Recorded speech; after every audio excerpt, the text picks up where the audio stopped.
At the company, no one understood the Arab partner until the cook offered water in Arabic.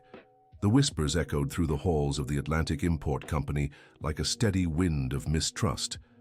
The new Arab partner had arrived 3 weeks ago and still hadn't spoken a single word in English during executive meetings. It was during yet another tense meeting that Emily Thompson noticed for the third time in a row the man in traditional Arab attire refusing the offered coffee and discreetly pushing away the plate of cookies. While the other executives debated numbers and projections, she spotted something no one else had. The tired eyes of Farid Al-Zahawi carried a weight that went beyond mere shyness. Emily had worked for 15 years in the company's kitchen, preparing meals for over 200 employees daily. At 28, she had a sharp sensitivity for detecting when someone was struggling. And Farid, at 32, was definitely suffering. During the break, as she wiped down the breakroom counters, Emily overheard the company president, Richard Wilson, speaking angrily with his secretary. "This man is hurting our business, Jennifer. How can I trust someone who won't even open his mouth? Suppliers are starting to question our partnership." "Maybe he's still adjusting, Mr. Wilson," Jennifer replied, ever diplomatic. 3 weeks should be enough. If he doesn't start participating actively, I'll have to reconsider our partnership. Emily dried her hands on her apron and decided she had to act. She remembered the words of her Lebanese grandmother, who always said that a glass of water offered with kindness could open doors that seemed impossible to unlock. The next day, Emily watched Farid enter the meeting room with the same closed expression as always. He wore an immaculate white thobe and the keffiyeh traditionally draped over his dark hair. There was something noble in his posture, but also a deep melancholy she could see. During the meeting break, Emily approached him with a glass of cold water and, recalling the few Arabic words she'd learned from her grandmother, said softly, "Marhaba ma fi mushkila." Farid looked up in surprise, and for the first time in weeks, a shy smile appeared on his face. He accepted the glass with both hands, a respectful gesture from his culture. "Shukran." "Thank you very much," he murmured, alternating between Arabic and English with an accent thick with emotion. Dear listener, if you're enjoying the story, take a moment to like and especially subscribe to the channel. It helps us a lot as we're just starting out. Now continuing. Emily smiled and gestured for him to make himself comfortable. It was then she noticed how his eyes lit up upon hearing words in his native language. In that moment, she understood that Farid's silence wasn't arrogance or disinterest, but a deep isolation caused by barriers that went far beyond language. In the days that followed, Emily began paying closer attention to Farid's habits. She noticed he always arrived at the office very early and left late, avoided the cafeteria during lunch hours, and that his eyes seemed to constantly search for something on his phone. During a casual chat with Mrs. Jenkins, the company's longest-serving cleaner, Emily uncovered an important detail. "That Arab young man stays in the office until all hours, Emily. Sometimes I see him crying while talking on the phone. Must be missing his family." "Does he have family back in Saudi Arabia?" "From what I've overheard the other executives say, he has a wife, but no one knows much about his life. The finance folks mentioned he transfers a lot of money to Riyadh every week." Emily began piecing together the puzzle. The constant refusal of food, the isolation, the emotional phone calls, and the frequent money transfers indicated that Farid was facing a much more complex situation than anyone had imagined. The following week, during the month of Ramadan, Emily finally understood why Farid avoided meetings during mealtimes. She had researched Arabic culture and learned about religious fasting. Feeling responsible for helping him, she discreetly spoke to Jennifer, the secretary, about adjusting meeting schedules. "Emily, do you think that's why he doesn't eat anything during the day?" Jennifer asked, intrigued. "I'm sure of it. And if we don't understand this, he'll keep feeling excluded." Jennifer, ever efficient, managed to convince Richard to schedule important meetings outside meal hours. Yet even with this change, Farid remained distant, responding only by email in formal, technical Spanish. The situation worsened when the company lost $1 million contract with Japanese suppliers. During the video conference, Farid had stayed completely silent, even when clients asked specific questions about his expertise in spice imports. Richard was furious. "I can't accept this anymore. He's costing the company money. If he can't communicate, how will he manage international business?" Employees began whispering in the hallways. Some even questioned Farid's competence, and Emily overheard disrespectful remarks about the mute foreigner during lunch. That's when she decided to take more direct action. At lunchtime, Emily prepared Arabic mint tea using a recipe she found online and brought it to Farid's office. He was sitting at his computer, but she noticed his hands trembling slightly and a photo of a young, smiling woman on his desk. "Farid, I brought you some tea," she said in English, carefully placing the cup on the desk. He looked up, and for the first time Emily saw tears forming in his eyes. "Very kind of you, Emily," he replied, pronouncing her name with difficulty but genuine warmth. "May I ask who she is in the photo?"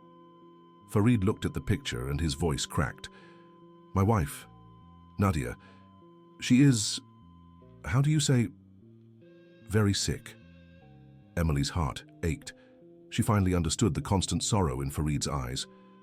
"Is she in Riyadh?" "Yes, hospital. Treatment very expensive. I must work here to pay doctors." The reality of Farid's situation became clear to Emily. He wasn't in the United States for ambition or business opportunities, but out of desperate necessity. Every day away from his sick wife was a sacrifice to afford her treatment. "Why don't you tell the people at the company? They'll understand." Farid shook his head sadly. "My English, not good. I'm ashamed. At my last job, they laughed when I spoke, said they understood nothing." Emily realized then that Farid's silence was protection against humiliation. He'd rather be seen as arrogant than incompetent. Over the following weeks, Emily began spending a few minutes of her break talking with Farid. She taught him basic American expressions, and he gradually opened up about his life. Nadia was 29 and had been diagnosed with a rare illness requiring experimental treatment available only in a few hospitals worldwide. The monthly cost equaled 3 of Emily's salaries, and Farid was working tirelessly to keep hope alive. "She was a teacher, like my mother," Farid shared during one conversation, "always dreamed of visiting the United States. He said he wanted to learn English to talk to Americans." Emily felt a growing connection to Farid's story. Her own mother had faced health struggles a few years earlier, and she knew the desperation of watching a loved one suffer. Dear listener, if you're enjoying the story, take a moment to like and especially subscribe to the channel. It helps us a lot as we're just starting out.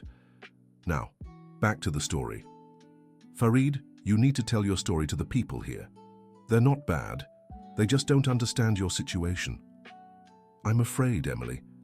If they know I'm here for money, they might think I'm untrustworthy. On the contrary, they'll admire your dedication.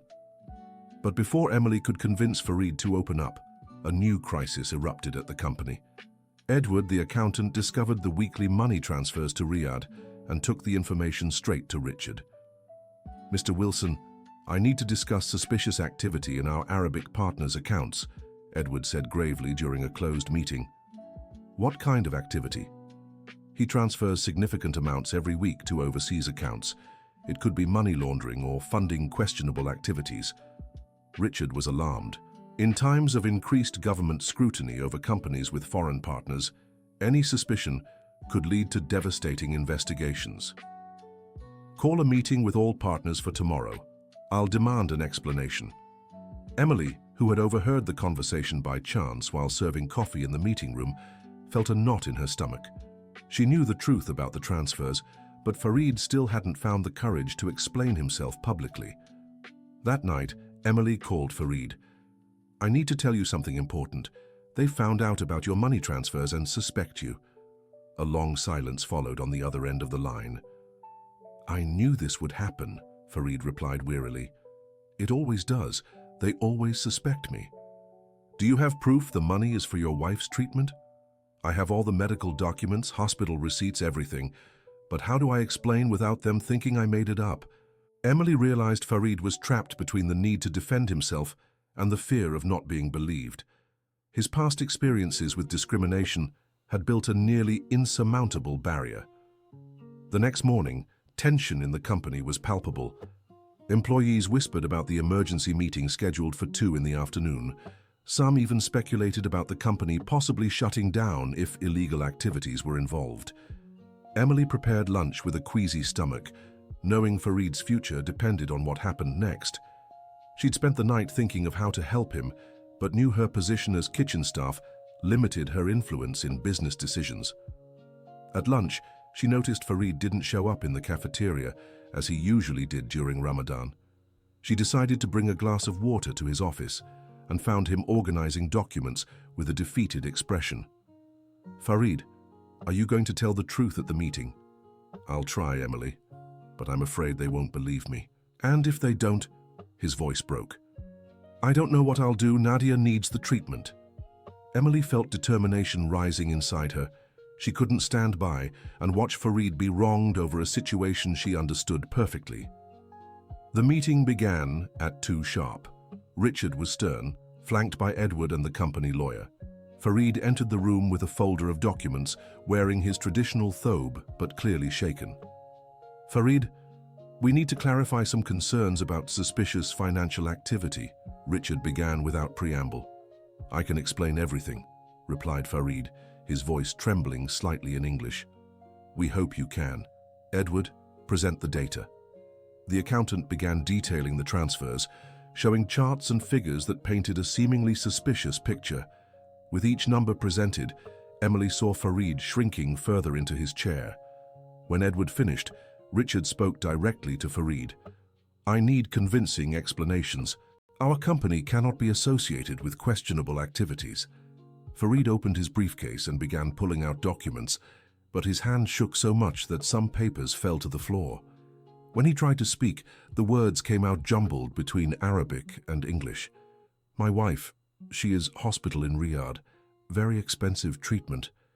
"Speak more slowly, we can't understand," said Richard impatiently. Emily, who was in the adjacent break room serving coffee, could no longer stay still. She knew she was breaking protocol, but she couldn't let Farid face that situation alone. She knocked on the meeting room door and entered without waiting for permission. "Excuse me, Mr. Wilson. May I speak for a moment?" "Emily, this is a private meeting." "It's about Farid. I know about his situation." Everyone in the room was surprised.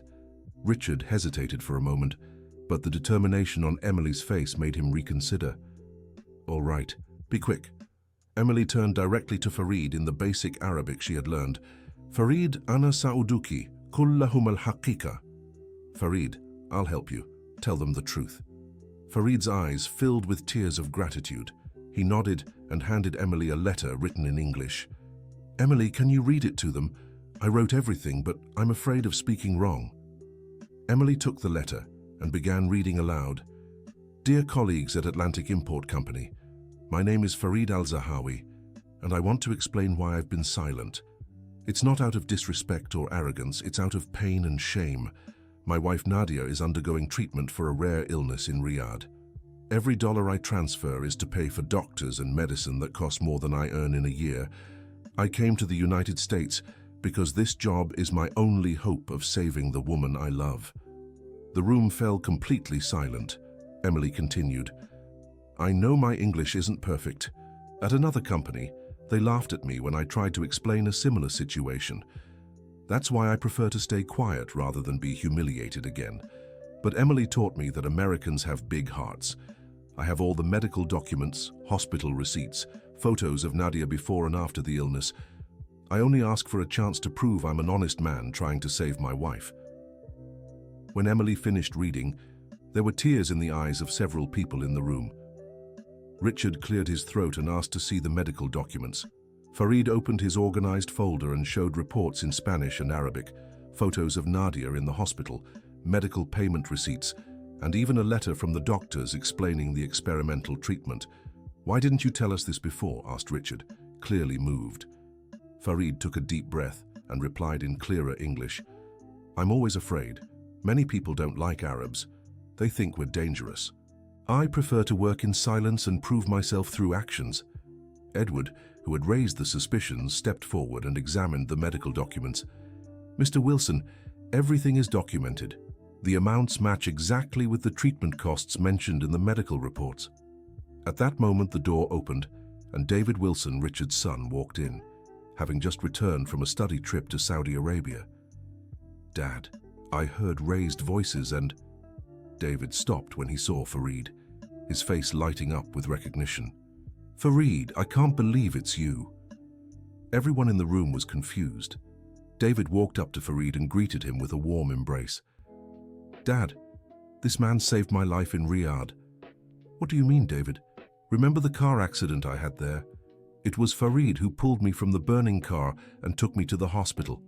He stayed with me until you arrived.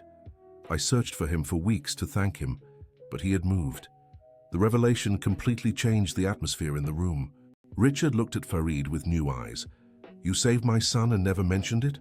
Farid shook his head modestly. "It was my duty as a human being. No thanks are needed." Dear listener, if you're enjoying the story, please take a moment to like and especially subscribe to the channel. It helps us a lot as we're just starting out. Now continuing, David turned urgently to his father. "Dad, we can't let Farid struggle. He literally saved your life and your family too. If not for him, you wouldn't have a son anymore." Richard was visibly moved, but Farid raised his hand politely. "Mr. Wilson, I appreciate it, but I don't want charity. I want to work with dignity. If you don't trust me, I'll sell my share of the company and return to Riyadh." "No," exclaimed Emily, surprising everyone. "I'm sorry to interrupt, but Farid is the most dedicated employee I've ever known. He works late, studies English on his own, and all while dealing with his wife's condition. He deserves a real chance." Richard thought for a moment, then addressed Farid. "Farid, I'd like to make a proposal. We'll reschedule all important meetings so you can fully participate. Emily will help with communication issues if you accept, and we'd like to meet your wife when she's better." "Mr. Wilson, that's very generous, but—" "No buts. This company needs people of integrity, and you've proven to be one. Plus, our international division needs someone with your experience and cultural knowledge." Farid was silent for a few seconds, clearly moved. "I accept, but on one condition." "What is it?" "I want Emily to be promoted. She has the heart of a leader and vision many executives lack." Emily was shocked. "Farid, I'm just from the kitchen." "You're much more than that, Emily. You see people, not just roles." Richard considered the suggestion. "Emily, do you have a college degree?" "I studied business administration, sir, but I had to drop out in my third year due to financial issues." "Would you like to finish your degree?" "Of course, it's always been my dream." "Then it's settled. The company will cover your tuition, and once you graduate, you'll have a position in administration." In the following months, the company's dynamics changed completely. Farid began actively participating in meetings, always with Emily by his side to help with complex translations. His expertise in international business proved invaluable, and he secured several major contracts. Emily returned to school and discovered a passion for international relations. Farid taught her basic Arabic and Middle Eastern culture, while she helped him improve his English. By year's end, hopeful news arrived from Riyadh. Nadia's experimental treatment was showing positive results. Farid was overjoyed and shared the news with the entire company. "Emily, I don't know how to thank you for everything you've done for me," he said during a break. "You don't have to thank me, Farid. I did what anyone would do." "No, Emily. Many people saw my suffering and chose to ignore it. You chose to help." 6 months later, Nadia was discharged and came to the United States for the first time. Farid organized a welcome at the company to introduce her to everyone. Emily was moved to finally meet the woman Farid had fought so hard for.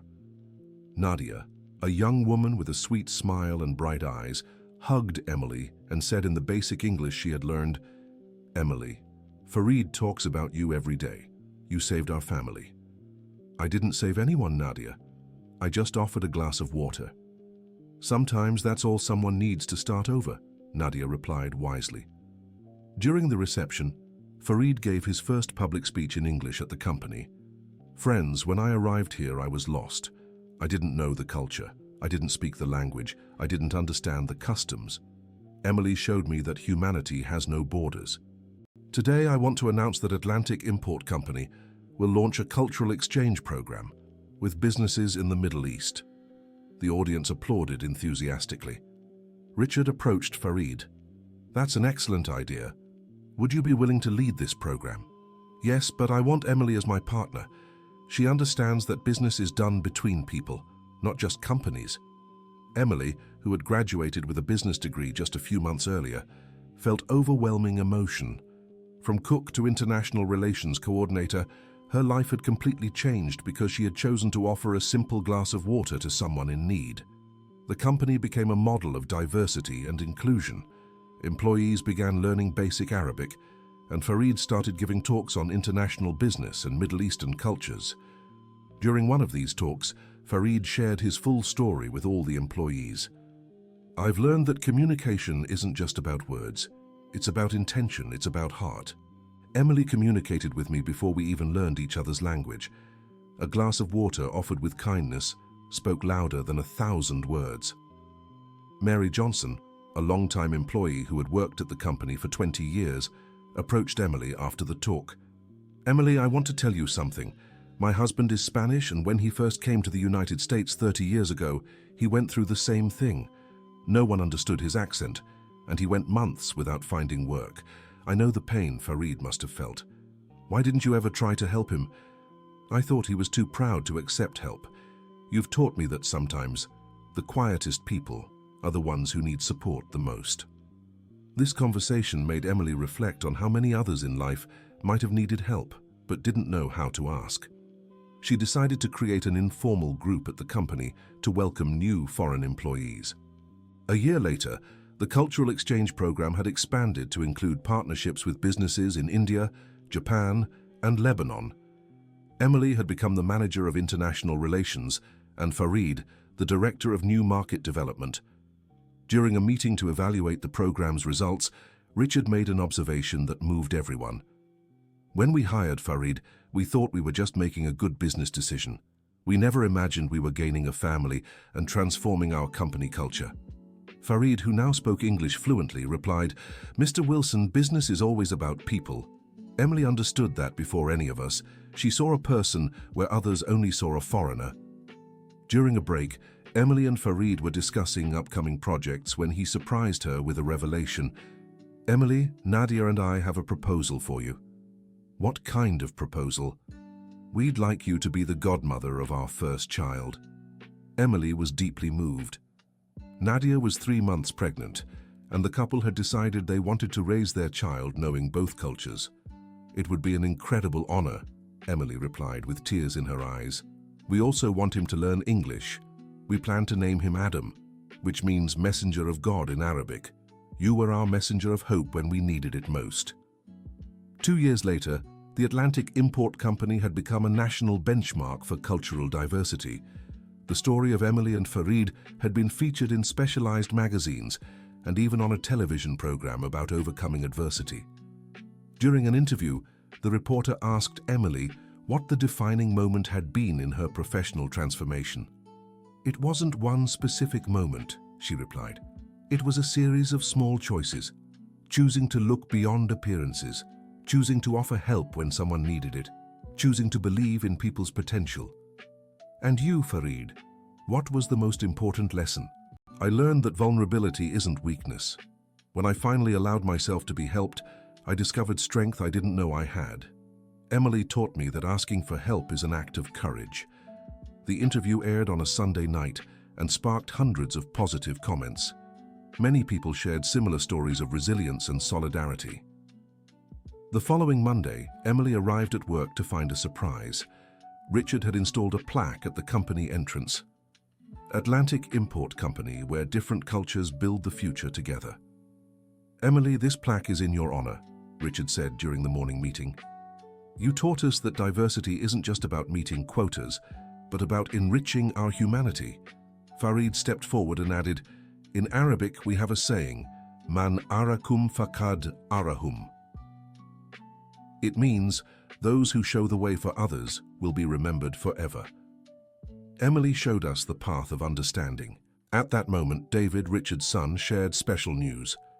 "Dad, I just received a proposal from the university to create a specialization course in international relations and cultural diversity. We want Emily and Farid as guest instructors. The proposal excited everyone. Emily, who years earlier had been confined to the kitchen due to financial struggles, now had the opportunity to teach other professionals about the importance of cultural inclusion. Over the following months, Emily and Farid developed an innovative curriculum combining academic theory with their lived experiences. The course attracted students from across the country. In the first class, Emily began with a reflection that became her signature. Effective communication starts with empathetic listening. Before judging someone for their accent, clothing, or customs, we must understand their story. Every person carries experiences that can enrich our perspective, Farid added. My experience taught me that integration doesn't mean abandoning your roots. It means planting them in new soil so both cultures can flourish together. The course's success led to invitations for lectures at other companies and universities. Emily and Farid became national leaders in corporate cultural inclusion. During one lecture, a young executive asked a thought-provoking question.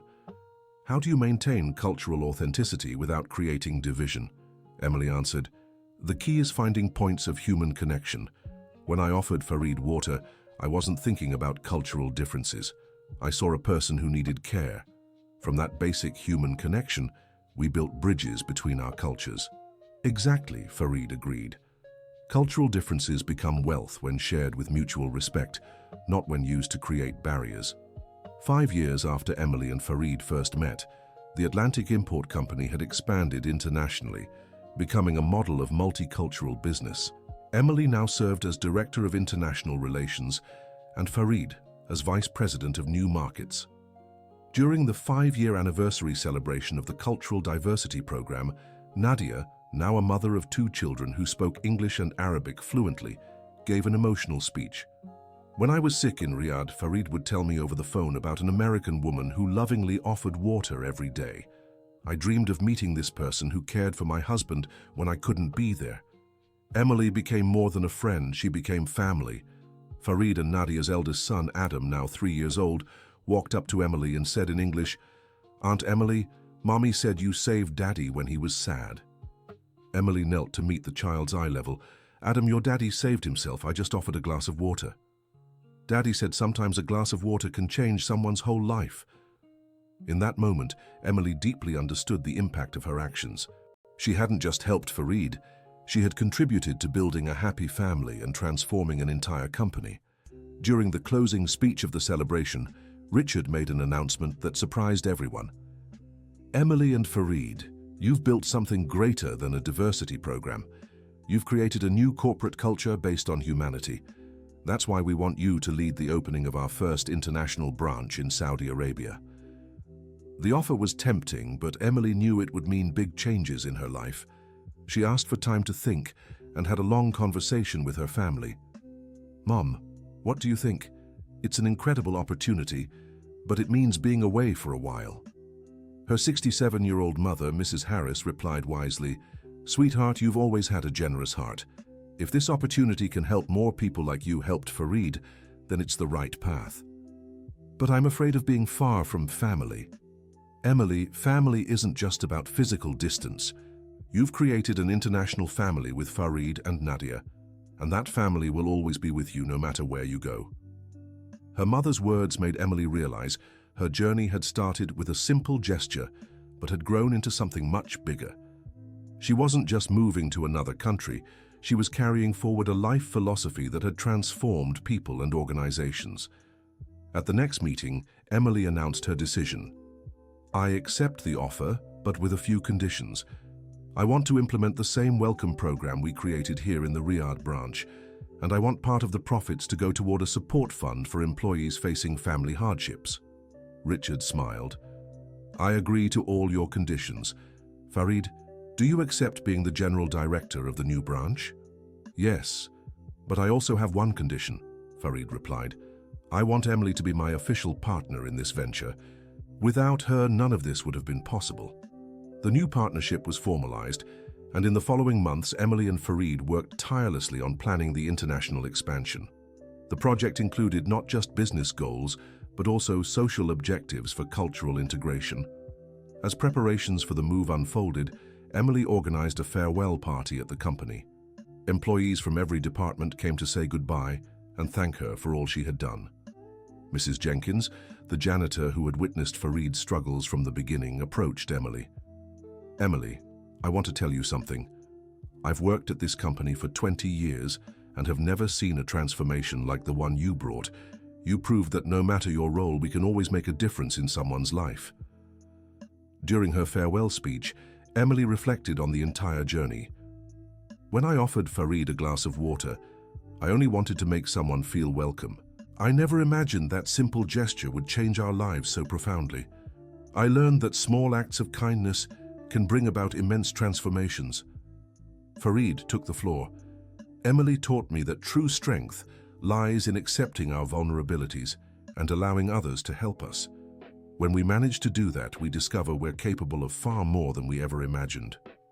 3 months later, Emily and Farid were in Riyadh, inaugurating the Atlantic Import Company's branch in Saudi Arabia.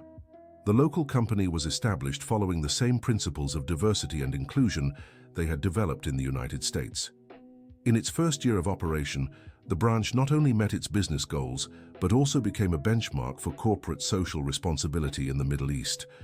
The welcoming program for foreign employees was adopted by other companies in the region. During an international conference on corporate diversity, Emily was invited as the keynote speaker. In her speech, she shared the full story of her journey with Farid. It all started with a glass of water, offered with a genuine intention to help. That experience taught me that true communication transcends languages and cultures. When we connect with another person's humanity, we create endless possibilities for mutual growth. The talk was streamed online and viewed by millions worldwide. Hundreds of companies reached out, requesting consulting services to implement similar programs. 2 years after opening the branch in Riyadh, Emily and Farid decided to create an independent consultancy specializing in corporate cultural diversity. Global Cultural Partners quickly became a global leader in the field.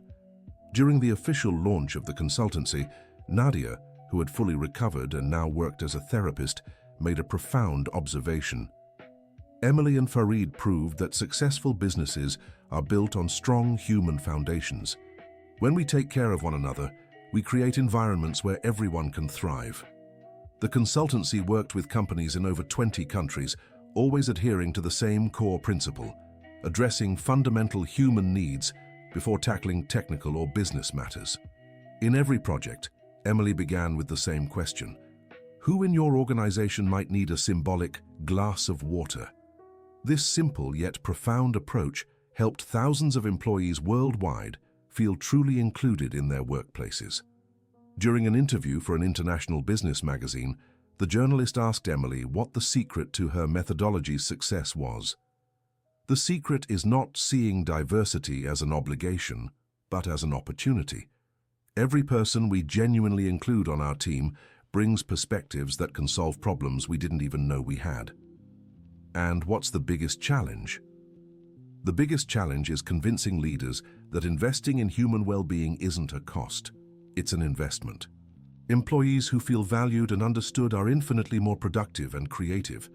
Farid added, "We also need to teach that acceptance doesn't mean uniformity. We can work together while maintaining our cultural identities. In fact, this diversity of perspectives is what makes us stronger as a team." The end. Now, tell me what you thought of Emily and Farid's story. Do you believe a simple gesture can truly transform lives? Share your thoughts in the comments and whether you've experienced something similar. Leave a like if this story touched your heart. And most importantly, subscribe to the channel so you don't miss other inspiring stories of resilience and humanity.